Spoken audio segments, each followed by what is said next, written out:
Adam turned off onto a side road. Gravel crunched under the SUV's tires as he maneuvered through the foliage.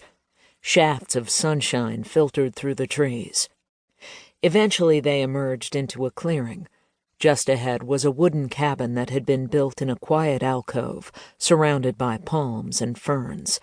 A waterfall cascaded close by, emptying into a lagoon, the water glistening. It was an idyllic hideaway. Kendra saw that 3 Mercedes sedans were parked in front of the cabin. Their plates were diplomatic, Iranian. Meanwhile, 8 men with dark jackets and reflective sunglasses were standing around the property, a close protection team. Instinctively, Kendra fidgeted and sucked in a breath. Jim turned in his seat and gave her a reassuring look. "It's safe, little girl. Trust me." "Yeah, I'm trusting you, old man." Adam parked the SUV and killed the engine. They got down, and they were met by one of the bodyguards. He gestured, his voice flat but polite. "The ambassador is waiting for you inside." "Thank you," Jim said. They entered the cabin through the front door, and sure enough, Ambassador Ali Hatami was in the lounge, seated on the sofa. He wore a tailored suit, and he had an Iranian flag pin on his lapel.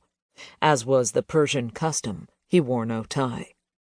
He looked like a Middle Eastern version of Colin Firth, floppy-haired and square-faced, almost too prim and proper for a Spartan cabin like this. He rose and met Jim in an embrace. They kissed each other's cheeks. "Salam alaikum," Jim said. "Alaikum salam," Hatami said. "You look prosperous, my friend. You have put on weight." Just a little. Just a little. The lush Kiwi cuisine is to be blamed. Too many buffets? I'm afraid so. I will have to ease up on them. And how is your wife and children? They are healthy and well." "Yes, indeed. My youngest has just started secondary school.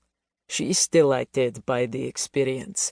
Already she is talking about what she plans to wear to the prom. They grow up so fast, don't they? Truly." Hatami sighed. "We must enjoy our children while we're still able to." "I couldn't agree with you more," Jim nodded. "Now, you already know Adam Larson, but may I introduce Kendra Shaw? She's the agent I told you about." "Akhaya Hatami." Kendra stepped forward, shaking the ambassador's hand. "Az malak khate shoma khoshvaktam." "Kanumye Shah."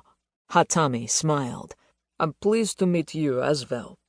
You speak very good Farsi." Kendra demurred, as was the custom. "That is very kind of you to say. However, I still have a lot to learn. My written Farsi is not as good as I would like it to be." The willingness to learn is the most important thing. Knowledge follows naturally. This is what I tell my children." Hatami chuckled. "Now, would you like some tea?" Jim nodded. "Of course, we would love some chai. Thank you." This was tarof, Persian hospitality. The host always offered tea, and the guests never refused. Hatami spread his hands and gestured. "Please sit. Allow me to serve you." He moved to the kitchen, then returned with an ornate teapot. As they sat on the sofa, he began pouring steaming chai into the cups that were already waiting on the coffee table. The rosy smell was fragrant. Kendra exchanged a glance with Adam, and she saw him pucker his lips and shrug. He was obviously bored by the preamble. She understood how he felt. Iranian culture was all about protocol. You had to be gracious, maintain a dignified appearance, read in between the lines. That was hard for Kendra. Like Adam, she was a scalp hunter. Field work was her specialty. Diplomatic sweet talk? Well, not so much. More than anything, she wanted to cut through all this bullshit and just get straight to the heart of the matter. However, she kept her simmering emotions in check and willed herself to be patient. She knew that it would be worth it.